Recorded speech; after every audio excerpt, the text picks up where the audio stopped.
نحمده ونصلي ونسلم على رسوله الكريم أما بعد فأعوذ بالله من الشيطان الرجيم بسم الله الرحمن الرحيم وقال الذين كفروا لن نؤمن بهذا القرآن ولا بالذي بين يديه ولو ترى إذ الظالمون موقوفون عند ربهم يرجع بعضهم إلى بعض القول يقول الذين استضعفوا للذين استكبروا لولا انتم لكنا مؤمنین۔ اور کافروں نے کہا ہم ہرگز اس قرآن پر اور اس سے پہلے کتابوں پر ایمان نہیں لائیں گے، اور خوفناک منظر دیکھتے اگر تم دیکھ لیتے جب ظالم اپنے رب کے پاس کھڑے کیے جائیں گے، ان میں ایک دوسرے پر بات لوٹا دے گا، تو وہ جو دبے ہوئے تھے وہ بڑا بننے والوں سے کہیں گے اگر تم نہ ہوتے تو ہم ضرور ایمان والے ہوتے۔ چوتھا رکوع سورہ سبا کا آج شروع ہوا۔ پچھلا رکوع تیسرا رکوع تھا سورہ سبا کا، اور اس پورے رکوع میں توحید، رسالت اور حشر کا بیان کیا گیا۔ اس چوتھے رکوع میں کفار کے عمومی کفر کو اللہ نے بیان کیا۔ فرمایا کہ کفار مکہ نے اہل کتاب کے پاس، یعنی جو توریت اور انجیل جانتے تھے، یہودی اور عیسائیوں کے پاس کفار مکہ گئے، اور انہوں نے نبی کریم صلی اللہ علیہ وسلم کے بارے میں سوال کیا کہ تم اپنی کتابوں میں حضور کے بارے میں کیا پڑھتے ہو، ان کے کیا اوصاف ہیں، اور ان کے اوصاف تمہاری کتابوں میں پائے جاتے ہیں یا لکھے ہوئے ہیں۔ جب کفار مکہ ان کے پاس گئے تو اہل کتاب نے انہیں جواب دیا کہ ہم ان کے اوصاف اپنی کتابوں میں لکھے ہوئے پاتے ہیں۔ تو کفار مکہ اس پر وہ غضبناک ہو کر کہنے لگے کہ ہم اس قرآن پر اور اس سے پہلی کتابوں یعنی توریت اور انجیل وغیرہ پر ایمان نہیں لائیں گے۔ اس کو اللہ نے ذکر کیا اس آیت کریمہ میں۔ پھر اللہ تعالیٰ نے دوسری بات جو ذکر کی، اور اس کے بعد والی دو اور آیتیں ابھی آگے آ رہی ہیں، یہ اللہ تعالیٰ نے اب ان کا حشر کے دن جو مکالمہ ہوگا آپس میں،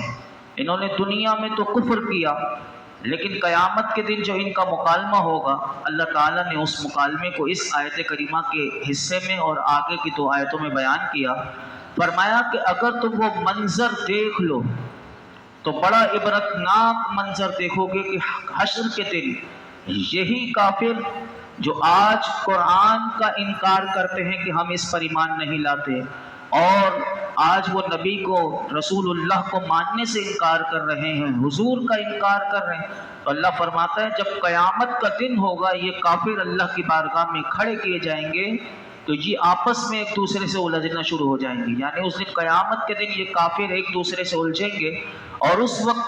ان میں جو کمزور لوگ ہوں گے جو دنیا میں بظاہر تو وہ اپنے سرداروں کے تابع تھے کیونکہ انہی کی باتیں مانتے تھے، تو قیامت کے دن اللہ تعالیٰ فرماتا ہے وہ اپنے سرداروں سے کہیں گے اگر تم نہ ہوتے تو ہمیں اللہ تعالیٰ اور اس کے رسول پر ایمان لانے سے نہ روکتے، یعنی ہمیں یقین تھا لیکن تمہارے کہنے کی وجہ سے ہم اللہ اور اللہ کے رسول پر ایمان نہ لائے، اگر تم نہ ہوتے تو ہم ضرور ایمان والے ہوتے۔ یہ وہ کمزور لوگ اپنے سرداروں کو کہیں گے۔ اب آگے سے ریٹرن جواب کیا ملے گا قیامت کے دن، اللہ تعالیٰ نے وہ بھی بیان کیا کہ وہ جو ان کے سردار تھے وہ کیا جواب دیں گے۔ فرمایا قال الذين استكبروا للذين استضعفوا انحن صددناكم عن الهدى بعد اذ جاءكم بل كنتم مجرمين۔ بڑا بننے والے یعنی سردار وہ دبے ہوئے لوگوں سے کہیں گے کیا ہم نے تمہیں ہدایت سے روکا تھا جبکہ وہ تمہارے پاس آئی تھی، بلکہ تم خود ہی مجرم تھے۔ یعنی سردار اپنے تابع لوگوں سے کہیں گے کہ جب ہدایت آئی بھی تھی تو تم نے ہماری پیروی کی، یہ بتاؤ کہ کیا ہم نے تمہیں اس وقت ہدایت سے روکا تھا؟ اگر تمہیں ہدایت سمجھ میں آ گئی تھی، جو اللہ اور اللہ کے رسول جو ہدایت کا جو پیغام تمہیں سنایا گیا تھا دنیا میں، تو تمہیں ہم نے پکڑ کر روکا ہوا تھا ہدایت سے؟ ایسا ہرگز نہیں۔ بلکہ وہ سردار کہیں گے تم نے خود اپنے اختیار سے گمراہی کو ہدایت پر ترجیح دی اور تم نے کفر کیا تھا، نہ کہ ہمارے کہنے کی وجہ سے تم نے ایسا کیا۔ اب جو کمزور لوگ ہوں گے وہ آگے سے کیا کہیں گے، قرآن وہ بتاتا ہے۔ آگے سے وہ جو کمزور ہوں گے وہ اپنے سرداروں کو کہیں گے وَقَالَ الَّذِينَ اسْتُضْعِفُوا لِلَّذِينَ اسْتَكْبَرُوا بَلْ مَكْرُ اللَّيْلِ وَالنَّهَارِ إِذْ تَأْمُرُونَنَا أَن نَّكْفُرَ بِاللَّهِ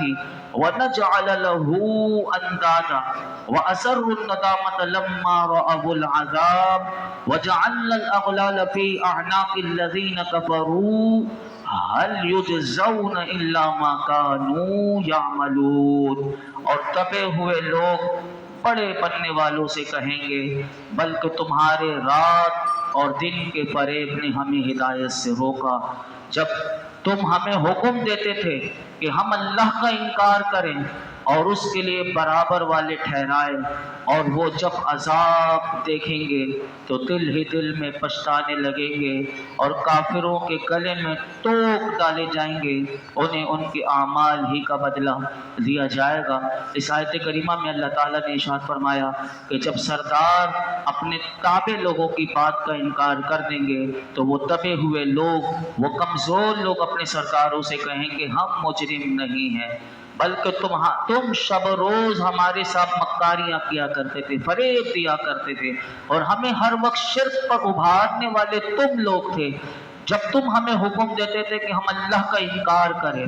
اور اس کے لیے برابر والے ٹھہرائیں تو ہم اللہ کا انکار کر دیتے اور اس کے لیے شریک ٹھہرانے لگتے تھے۔ اس آیت کریمہ میں کفار کے لیے تنبیہ ہے، آج بھی کافروں کے لیے پیغام ہے کہ دنیا میں ایک دوسرے کی پیروی اگر کرو گے غلط طریقے سے تو یہی جو آج تمہارے خیر خواہ بنے ہوئے ہیں کل آخرت میں تمہارے دشمن ہوں گے، اور تم آپس میں ایک دوسرے کی باہمی عداوت اور تمہاری دشمنی کا سبب ہوگا۔ لیکن مومن جو ہے وہ آج اگر ایک دوسرے کی اچھی بات پر، اللہ اور اللہ کے رسول کی بات پر چلتے ہیں اور انہی کے راستے پر چلتے ہیں، صالحین کے راستے پر، تو ان کے لیے یہ نہیں بلکہ قیامت کے دن ان کی آپس میں دوستی ہوگی۔ اور یہ 25ویں پارے میں آگے آئے گا کہ الأخلاء يومئذ بعضهم لبعض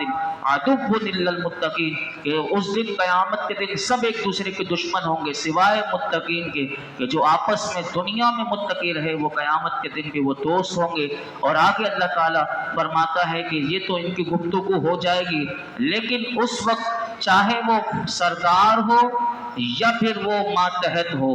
وہ ان کے پیچھے چلنے والے ہوں یا انہیں بہکانے والے ہوں یا بہکنے والے ہوں، فرمایا وہ سب کے سب جب جہنم کا عذاب قیامت کے دن اپنے رب کا عذاب دیکھیں گے تو اس وقت دل میں پچھتانے لگیں گے۔ اور پھر اللہ تعالیٰ نے ان کی اس کیفیت کو بیان کیا کہ فرمایا کہ ہم تمام کفار کو، خواہ وہ بہکانے والے ہوں یا ان کے کہنے میں آنے والے ہوں، ان سب کے لیے سزا یہ ہوگی کہ جہنم میں ان کے ہاتھ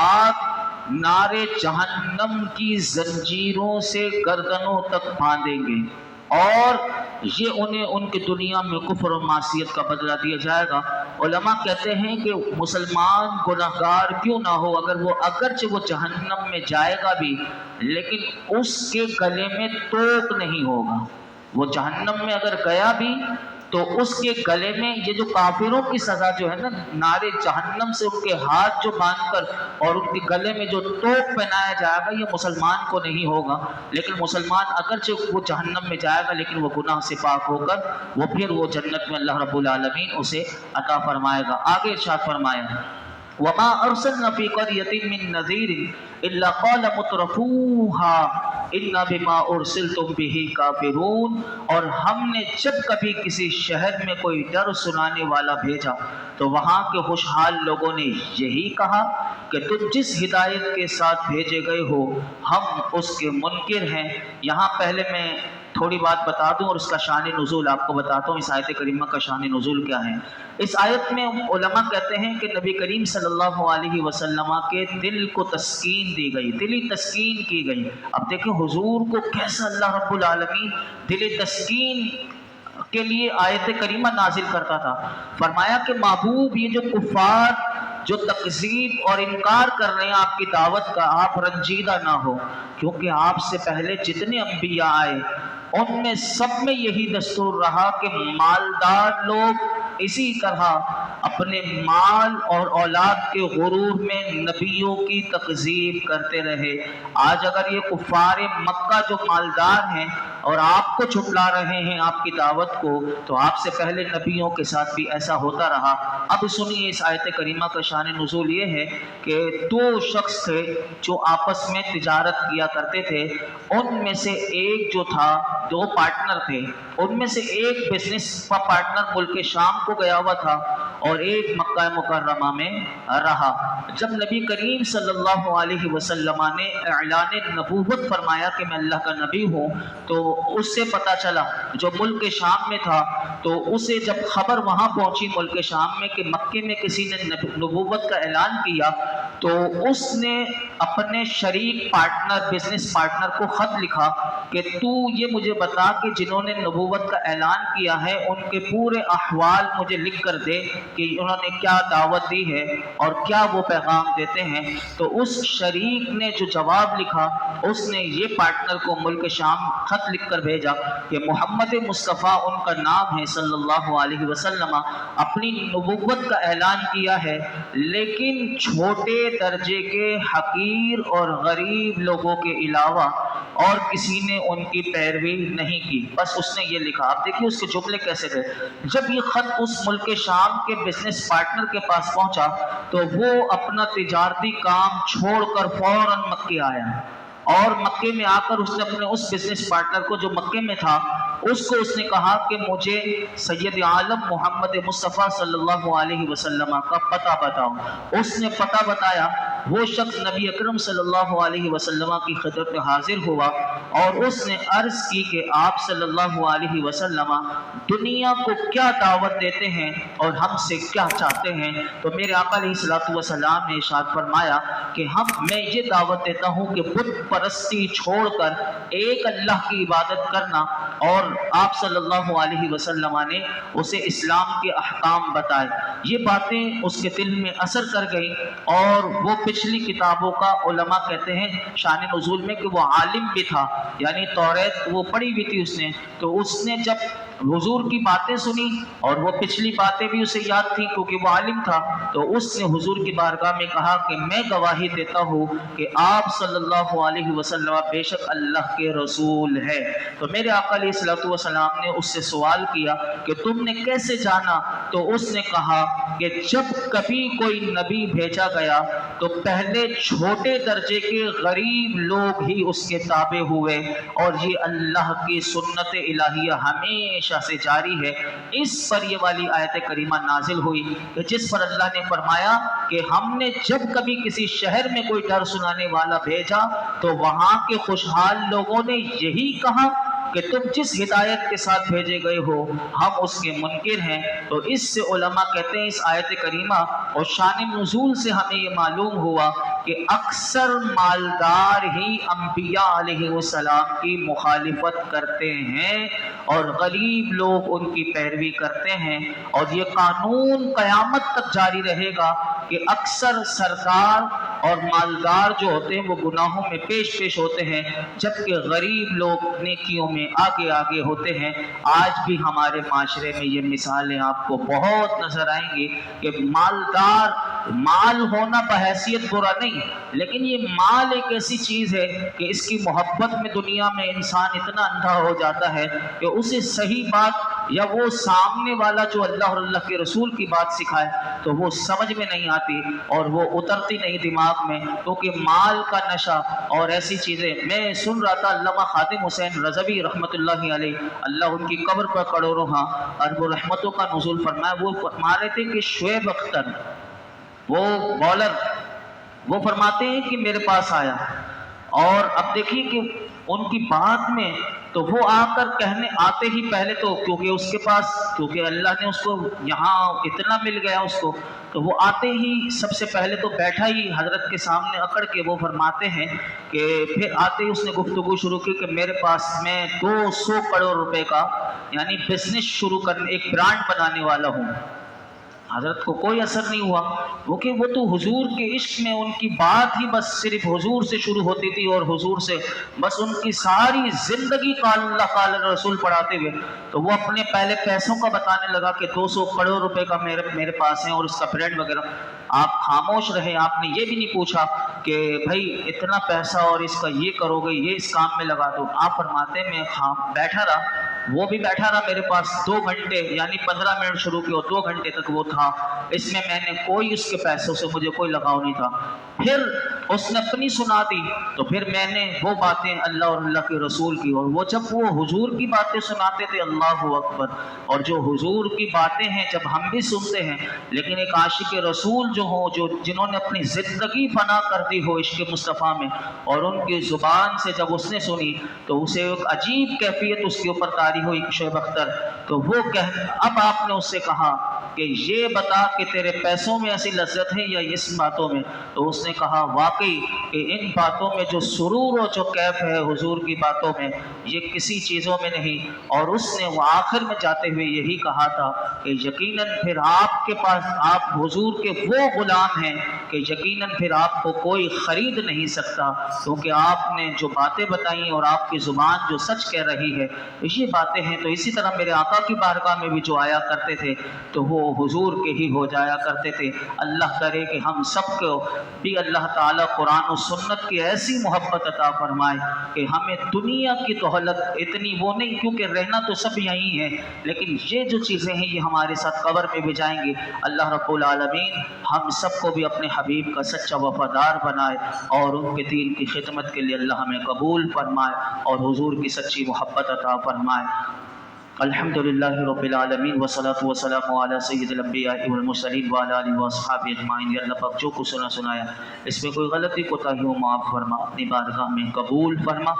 رب کریم ہم سب کو اپنے محبوب کا سچا وفادار بنا دے، سچا عاشق رسول بنا، حضور کی سنتوں کا عامل بنا۔ مولا کریم قول و فعل میں ایک کر دے، ہر قسم کے تضاد سے ہمیں بچا یا رب العالمین، ہر قسم کے گناہ سے بچا، اپنی اور اپنے حبیب کی محبت عطا فرما۔ یا اللہ زندگی میں کسی کا کسی لحاظ سے محتاج نہ کرنا، ہمیں اتنا عطا فرما، جو عطا فرما رہا ہے اس پر بھی شکر دے۔ مولا کریم جو ہماری ضرورتیں ہیں، جو ہمارے مولا کریم جو پریشانیاں ہیں وہ دور فرما، اپنا فضل و کرم عطا فرما، ہمارے رزق دسترخوان کو بھی وسیع فرما، ہمیں ہر قسم کی محتاجیوں سے یا دوسروں کی طرف مولا کریم دوسروں کی مال دنیا کی طرف دیکھنے سے محفوظ فرما، ہمیں اپنا اور اپنے محبوب کا فرما بردار بنا دے، ہر حال میں شکر گزار بنا دے۔ یہ جتنے حاضرین موجود ہیں اللہ سب کی جھولیوں کو، دامنوں کو مرادوں سے بھر دے۔ وصلی اللہ تعالی علی خیر خلق محمد وعلی آلہ واصحابہ اجمعین۔